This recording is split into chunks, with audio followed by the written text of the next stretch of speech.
Hi guys, my name is Pavan और मेरे YouTube channel पर आपका स्वागत है। तो गाइस हम इस आज भी अपनी पेरेंटिंग की प्लेलिस्ट जारी रखेंगे और ये मेरी पेरेंटिंग प्लेलिस्ट का आखिरी वीडियो है और इसके बाद हम फास्ट एपीआई की प्लेलिस्ट शुरू करेंगे। और इसमें जो लास्ट हमने डिस्कस किया था, 2 चीज़ें डिस्कस की थी इसमें। एक तो हमारा मॉडल वैलिडेटर था और दूसरा कंप्यूटेड फील्ड्स था, राइट?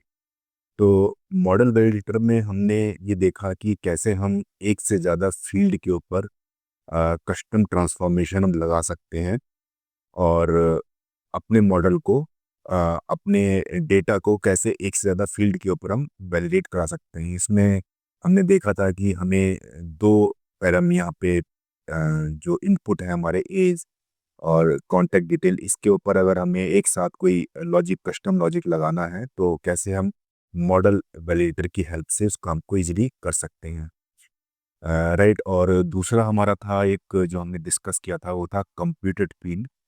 तो कंप्यूटेड फील्ड में भी लगभग वैसा ही सिनारियो है, थोड़ा चेंज है। इसमें क्या है कि हम 2 फील्ड के बेसिस पे एक नया फील्ड तैयार करते हैं और वो फील्ड जब हम इस क्लास को, इस पैरेंटिक मॉडल को जब हम कॉल करते हैं तो वो खुद ब खुद ऑटोमेटिकली कैलकुलेट हो जाता है, राइट। तो इसमें हमने देखा था कि कैसे हमने 2 फील्ड वेट और हाइट के बेसिस पे हमने अपना जो है एक बॉडी मास इंडेक्स करके एक नया फील्ड जनरेट किया था। और इन द गो जब इस मॉडल को हम कॉल करेंगे तो इसका जो मेथड हमने बनाया था वो ऑटोमेटिकली कॉल हो जाएगा और वो फील्ड भी हमारा कैलकुलेट होकर आ जाएगा। तो ये 2 चीज़ें थी हमारी और इसको हमने देखा था। और आज का मेरा जो लास्ट वीडियो का जो टॉपिक है वो है नेस्टेड मॉडल्स करके। तो थीम क्या है इस नेस्टेड मॉडल का, मैं आपको एक एग्जांपल देता हूँ और आई थिंक कि उससे आप इजीली इस बात को समझ जाएंगे कि मैंने एक पैरेंटिक मॉडल तैयार किया। उसमें नेम फील्ड दिया, मैंने जेंडर दिया, एज दी और उसके बाद मैं चाहता हूँ कि एड्रेस करके एक फील्ड में दूँ। लेकिन यहाँ पे क्या प्रॉब्लम आएगी कि मुझे एड्रेस का डेटा टाइप नहीं पता है, क्योंकि एड्रेस जो है कॉम्बिनेशन ऑफ इंफॉर्मेशन है, बहुत सारी इंफॉर्मेशन से मिलके बनेगा, जैसे सिटी है, स्टेट है और पिन कोड है या और भी कुछ 1 to more इंफॉर्मेशन कुछ भी हो सकती है। तो आप इसका डेटा टाइप कैसे डिफाइन करेंगे? क्या इसको लिस्ट में रखेंगे, डिक्शनरी में रखेंगे या फिर मोस्टली पर्सन बोल देंगे कि इसको हम एक स्ट्रिंग टाइप में रखेंगे, क्योंकि स्ट्रिंग टाइप एक फिक्स फॉर्मेट होता है और ये चेंज नहीं होता। लेकिन समस्या ये आती है कि हम इसको रख देंगे स्ट्रिंग टाइप में, लेकिन जब अगर हमें कहीं ज़रूरत पड़ेगी कि हमें एड्रेस में से पर्टिकुलर डिस्ट्रिक्ट को हमें निकाल के लाना है या उस पर्टिकुलर स्टेट को या किसी पिन कोड को हमें निकाल के लाना है, तब वहाँ हमारा काम बहुत ज़्यादा बढ़ जाएगा। तो उसका एक सॉल्यूशन है कि हम क्या करेंगे कि यहाँ पे एड्रेस की जगह हम एक और एड्रेस एड्रेस के नाम से हम एक और पैरेंटी, जैसे यहाँ पे क्लास मॉडल बनाया है हमने, है ना, क्लाइंट मॉडल बनाया है। तो ऐसे ही हम एक नया मॉडल बनाएंगे जिसका नाम होगा एड्रेस। तो एड्रेस के अंदर हम कौन कौन से फील्ड डिफाइन करेंगे? हम एड्रेस के अंदर फील्ड डिफाइन करेंगे सिटी, स्टेट, पिन कोड या और भी जो कुछ हो सकते हैं। तो यहाँ पे मैं क्या करूँगा कि सबसे पहले मैं एक बनाऊँगा अपना, इस तरह से एक क्लास बनाऊँगा एड्रेस के नाम से और इसमें चीज़ें मैं डिफ़ाइन करूँगा। आप देख सकते हैं यहाँ पे मैंने एक एड्रेस बन करके एक क्लास बनाई और उसको भी हम सिमिलरली जैसे हम ऑलरेडी करते आ रहे हैं कि एक बेस मॉडल जो पैरेंटिक का है वो इनहेरिट हो जाएगा इसके अंदर। उसके अंदर फील्ड मुझे कौन से डिफाइन करने हैं एड्रेस के लिए? एड्रेस के लिए मुझे जो फील्ड डिफाइन करने हैं वो है सिटी, स्टेट और पिन। और भी हो सकते हैं, हम डाल सकते हैं उसको, और तीनों ही मैंने स्ट्रिंग रखे हैं, और भी चीज़ें आप डाल सकते हैं, राइट। ये मैंने एक बना लिया मॉडल, बेसिक मॉडल बना लिया। अब क्या करूँगा कि मेरे को इस एड्रेस में अपनी इंफॉर्मेशन फीड करनी है, जैसे हम हमेशा करते आए हैं कि एड्रेस अपना एक पेरेंटिंग मॉडल बनाने के बाद एक इंफॉर्मेशन देंगे उसको अपनी। जैसे सिटी में मैंने यहाँ पे ये रखा है मोरा, स्टेट उत्तराखंड हो गया, पिन यहाँ पे इसका मैंने दिया हुआ है, और भी इंफॉर्मेशन दे सकते हैं। और इसको जो है मैंने इस पैरेंटिक मॉडल में पास कर दिया, जिससे ये जो हमें फाइनली एड्रेस मिल रहा है ये वैलिडेट होके मिल रहा है, राइट। अब हम क्या करेंगे कि इतना काम करने के बाद हमने एड्रेस के लिए अलग से एक पैरेंटिक मॉडल बना दिया। तो क्या अब क्या करेंगे कि हम इस एड्रेस नाम से जो हमने मॉडल बनाया था, पैरेंटिक मॉडल बनाया था हमने, तो उसको अभी एक डेटा टाइप की तरह काम करेगा मेरे लिए अगले मॉडल के लिए, राइट। मैंने यहाँ पे जैसे मैं लिखता हूँ एड्रेस के आगे डेटा टाइप एड्रेस,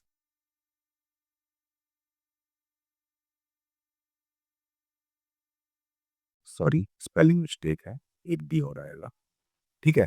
अब मैंने क्या किया कि इस एड्रेस के आगे इसका डेटा टाइप मुझे देना है, तो ये जो मैंने पहले अपना ये पैरेंटिक अलग से जो मॉडल बनाया है, वो इसके लिए एक डेटा टाइप बन जाएगा, राइट। इसको हम यहाँ पे ले आएंगे।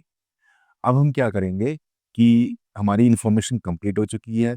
क्लाइंट की इंफॉर्मेशन के लिए जैसे हम पहले से करते आ रहे हैं कि हम यहाँ पे जो है नेम लिखेंगे, जेंडर लिख दिया मैंने यहाँ पे, एज लिख दी इंटीजर में, और एड्रेस के लिए क्या करूँगा, जो मैंने यहाँ पे वैलिडेट होके मेरे को एड्रेस मिला है, जो मैंने इंफॉर्मेशन फीड की थी यहाँ पे, वो जो वैलिडेट होके मुझे एड्रेस मिला है उसको यहाँ पे एड्रेस में मैं पास कर दूंगा, राइट। अब मैंने क्या किया कि एक तरह से नेस्टेड मॉडल बना दिया। इस एक मॉडल के पैरेंटिक मॉडल के अंदर मैं दूसरे मॉडल को कॉल कर रहा हूँ यहाँ पे मैं, तो इसको नेस्टेड मॉडल बोलते हैं। और अब मैं इसको जो है रन करूँगा, तो आप देखिए क्या होता है। मैं इसको पहले सेव करूँगा, और मैंने इसमें क्या किया है कि कुछ चीज़ें मैंने प्रिंट कराई हैं। पहला मैंने क्लाइंट को पूरा क्लाइंट प्रिंट करा लिया, देखते हैं कि क्लाइंट जब हम प्रिंट कराएंगे तो क्या इन्फॉर्मेशन आएगी। फिर क्लाइंट में से मैंने नेम प्रिंट कराया है। उसके बाद एड्रेस, एड्रेस के अंदर मुझे क्या निकालना है, एड्रेस के अंदर मैंने जो है सिटी लिया, और फिर एड्रेस के अंदर इस एड्रेस के अंदर कई सारी चीज़ें हैं जब डिक्शनरी मैंने बनाई थी, पिन, राइट। तो ये सब सिटी जो भी है मैं कर ले सकता हूँ, फैच कर सकता हूँ सारी चीज़ें वन बाय वन, और मैं इसको रन करके आपको दिखाता हूँ। तो ये देखिए आप, तो पहला जो था मेरा यहाँ पे नेम मैंने प्रिंट कराया था, पूरी पूरी पहले मैंने पूरा क्लाइंट प्रिंट कराया था। तो क्लाइंट में क्या था, मेरा नेम था, जेंडर था, एज थी, और एड्रेस में इसने जो है डेटा टाइप पहले जो मॉडल था वो डिफाइन किया, इस मॉडल के अंदर इसने सारी चीज़ें ये मुझे दे दी। अब मैंने अलग अलग जो इन्फॉर्मेशन दी थी कि मुझे अलग से नेम चाहिए, अलग से सिटी चाहिए, एड्रेस में से पिन चाहिए, तो उसके बाद ये सारी चीज़ें अलग अलग, पवन और ये सिटी हो गया और ये पिन कोड हो गया, इसको मैंने अलग अलग फैच कर लिया। तो अब इस मॉडल के साथ आप देख रहे हैं कि जब मैंने नेस्टेड मॉडल बनाया तो इसके मुझे कितने फ़ायदे हो गए कि एक तो मेरे कोड में क्लैरिटी आ गई, कोड बहुत ज़्यादा हौच पौच नहीं हुआ। पहले मैं क्या करता, अगर मैं स्ट्रिंग पास कर देता एड्रेस को यहाँ पे सीधा, तो मुझे उसमें से इंटरनल चीज़ें निकालने में, अलग अलग चीज़ें निकालने में बहुत सारे इफ एंड बट्स और लॉजिक लगाने पड़ते हैं। वो सारी चीज़ें क्लियर हो चुकी हैं। और दूसरा ये है कि जो मैंने यहाँ पे एड्रेस करके जो पैरेंटिक क्लास बनाई है, तो इस क्लास को ज़रूरी नहीं है कि हम क्लाइंट में ही कॉल करें, हम किसी और भी चीज़ में, कहीं हम किसी एम्प्लॉय का डेटा बना रहे हैं या किसी स्टूडेंट का डेटा बना रहे हैं, तो उसमें भी इस तरह की इस चीज़ को हम कॉल कर सकते हैं, ठीक है। ये एक सेपरेट क्लास हो गई, एक सेपरेट पैरेंटिक का मॉडल हो गया जिसको हम अलग से कहीं भी कॉल कर सकते हैं, राइट। तो दो चीज़ें हो गई, क्लैरिटी आ गई कोड में, उसके बाद ये है कि रिविजिबिलिटी आ गई, और और भी जब जब आप यूज़ करेंगे इसको तो और कई सारी चीज़ें आपको इसको लगेंगी, हाँ भाई ये काम तो हमारा इससे हो गया। तो ये सब चीज़ें हैं। तो ये हो गया हमारा नेस्टेड मॉडल। और उसके बाद एक छोटा-सा टॉपिक और बचता है कि मैंने मॉडल बना तो लिए हैं यहाँ पे, लेकिन व्हाट इफ कि मुझे अगर इन मॉडल्स को मुझे सेव करना है, कहीं मुझे दूसरी जगह यूज़ करना है, तो मैं कैसे करूँगा? तो जैसे मैंने यहाँ पे क्लाइंट करके ये बनाया है, तो इस क्लाइंट को मुझे जो है क्लाइंट के मॉडल को मुझे यहाँ पे लेकर आना है, तो मैं कैसे करूँगा? तो इसमें एक फंक्शन आता है मॉडल डॉट डंप करके। जैसे ही मैं मॉडल डॉट डंप करूँगा, वैसे ही जो है ये इसको मैं अभी प्रिंट नहीं करता हूँ, ये पुराना वाला जो चीज़ इन्फॉर्मेशन है उसको मैं कमेंट कर देता हूँ, तो ये प्रिंट नहीं करेगा। अब मुझे क्या करना है, मैंने यहाँ पे सेव कराया। अब मैं देखना चाहता हूँ कि मॉडल को मैंने डंप कर दिया, तो अब इसको मैं सेव करा के देखता हूँ, तो ये क्या देता है मुझे। ठीक है, मैं इसको रन करता हूँ, तो आप देख सकते हैं यहाँ पे इसने जो है पूरा मेरे को जो है यहाँ पे मॉडल दे दिया एक डिक्शनरी फॉर्मेट में। राइट, यही तो बनाया था मैंने। नाम, जेंडर, एज और एड्रेस, ये चीज़ दी थी मैंने। उसके बाद उसकी मैंने टाइप भी हमने प्रिंट करा लिया, क्या है इसका, वो एक डिक्शनरी है, और यहाँ पे आप देख भी सकते हैं डिक्शनरी फॉर्मेट है। राइट, तो इस तरह से हम इस मॉडल को हम डंप करा के सेव करा के इसे, जिसे हम एक तरह से सीरियलाइजेशन भी बोलते हैं किसी मॉडल का, तो वो हम यहाँ पे कर सकते हैं।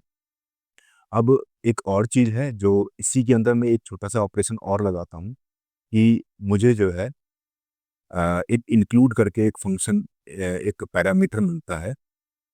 इंक्लूड करके एक पैरामीटर मिलता है इसके अंदर। इसमें ये फैसिलिटी है कि मुझे अगर सारी चीज़ें नहीं चाहिए, मुझे सिर्फ नाम और एड्रेस ही इस मॉडल का लेके आगे जाना है, उसको ही सेव करना है, तो मैं ये काम भी कर सकता हूँ। मैंने यहाँ पे नेम और यहाँ पे एड्रेस, दो चीज़ें मुझे चाहिए, तो मैंने यहाँ पे इंक्लूड पैरामीटर में ये चीज़ें एक लिस्ट में डाल दी मैंने, और इसको मैं रन कराता हूँ, और पहले सेव करता हूँ इसको मैं, इसके बाद मैं इसको रन कराता हूँ।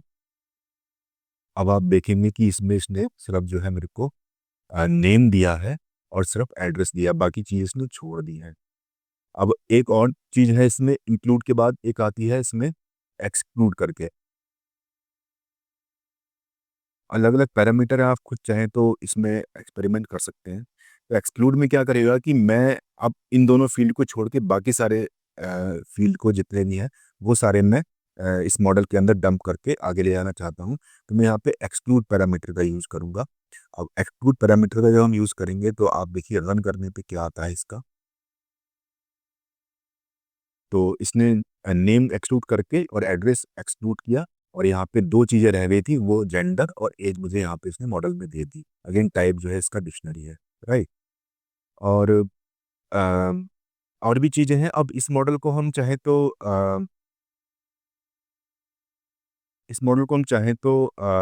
इस जो है जेसन फॉर्मेट में भी सेव कर सकते हैं।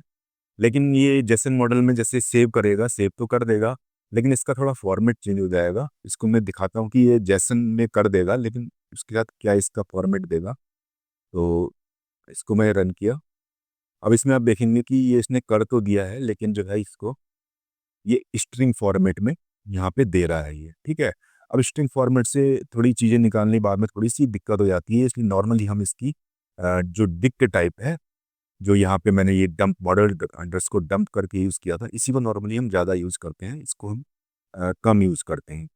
राइट, तो एक चीज़ ये हो गई, और एक लास्ट चीज़ इसमें और बची है कि इसमें एक पैरामीटर आता है मॉडल डंप में, एक्सक्लूड अनसेट इक्वल्स ट्रू। ठीक है, एक्सक्लूड अनसेट का अगर हम पूरी तरह रिवर्स करेंगे तो इंक्लूड सेट हो जाएगा। कई बार ये होता है कि इंक्लूड सेट मतलब ये है कि जो भी पैरामीटर हम यहाँ पे सेट कर रहे हैं वही पैरामीटर ही इंक्लूड करेगा। राइट, अब हम जैसे यहाँ पे अगर मैं यहाँ पे जेंडर है, जेंडर को एक डिफ़ॉल्ट वैल्यू दे दूँ। राइट, और यहाँ पे मैं यहाँ पे जेंडर की इंफॉर्मेशन यहाँ से हटा दूँ, तो जैसे हमने पहले देखा था कि ये हमें जो है डिफ़ॉल्ट वैल्यू दे देगा। यहाँ पे अगर मैं मेल डाल देता हूँ, तो यहाँ पे अगर फ़ील्ड नहीं भी देता हूँ तो ये मेल वैल्यू मुझे रिटर्न कर देगा। लेकिन मैं चाहता हूँ कि हम जो फ़ील्ड इसको सेट करके दे रहे हैं वही फ़ील्ड ही कॉल करे। तो उसके लिए हम यहाँ पे जो यूज़ करते हैं पैरामीटर एक्सक्लूड अनसेट, और इसका उल्टा करें तो इंक्लूड सेट, जो हमने सेट किया बस वही हमें देगा। ठीक है, बाकी अगर हम कोई डिफ़ॉल्ट वैल्यू या ऑप्शनल वैल्यू डाल रहे हैं तो वो हमें नहीं देगा। तो फ्रेंड्स, आज का वीडियो इतना ही था, और होप कि आपको ये वीडियो पसंद आया होगा, और ये लास्ट वीडियो था मेरा। और आगे इसके बाद हम फास्ट एपीआई की प्लेलिस्ट शुरू करेंगे, और ये सारा कोड मैं आपको वीडियो के डिस्क्रिप्शन में दे दूंगा, तो इसको आप कहीं भी यूज़ कर सकते हैं। सो आगे फास्ट एपीआई की वीडियो आपको मिलते रहें तो चैनल को सब्सक्राइब कर लीजिए और बेल आइकन ज़रूर दबा लीजिए। और मेरा वीडियो आपको कैसा लगा, प्लेलिस्ट कैसी लगी, इसके बारे में ज़रूर बताइए। And thanks for watching. Bye bye.